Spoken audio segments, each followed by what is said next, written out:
Naitwa Zainab Alu Baharun, nimezaliwa Malindi Jongeani.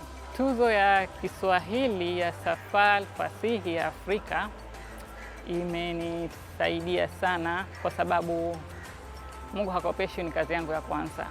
Niliweza kushiriki kwenye tuzo hii na alhamdulillah Mwenyezi Mungu kajalia nikapata ushindi wa mwanzo.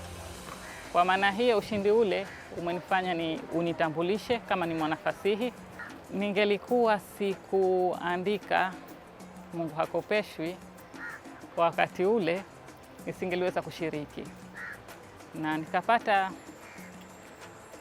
zawadi ambayo sikutaraji wala sikutegemea.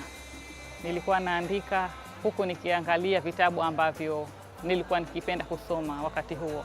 Hadithi yangu ilifika kati, nikaiwacha.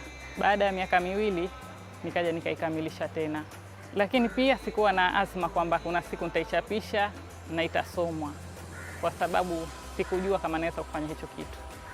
Baada ya kuhadithia ile hadithi kwa masimulizi tu, walinishawishi niichapishe. Haikuwa kazi ngumu sana mpaka kufika kwa mhariri, na baada ya kusoma yeye ndo alionipa nguvu, akanipa uthubutu na nikaona kweli sasa naweza kuwa mwandishi. Na tunapoandika huandika kwenye mazingira yetu. Huwezi ukaniona mimi Mzanzibari nikaenda kuandika mazingira ya Kenya au mazingira ya Ulaya.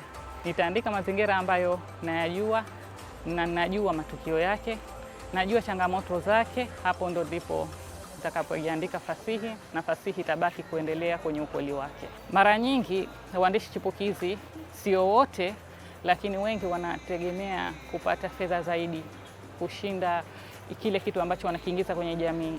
Kwa maana hiyo wanatoka nje ya maadili kwa ajili ya kuuza vitabu vyao, kwa ajili ya kupata pesa 2-3, lakini wanaipoteza jamii kwa kiwango kikubwa sana, kwa sababu kile kitabu hakina password. Mtu yoyote anaweza kukisoma. Watoto wetu wanasoma vitu ambavyo havitakiwi kusomwa. Kwa maana hiyo waandishi chipukizi wazingatie maadili zaidi.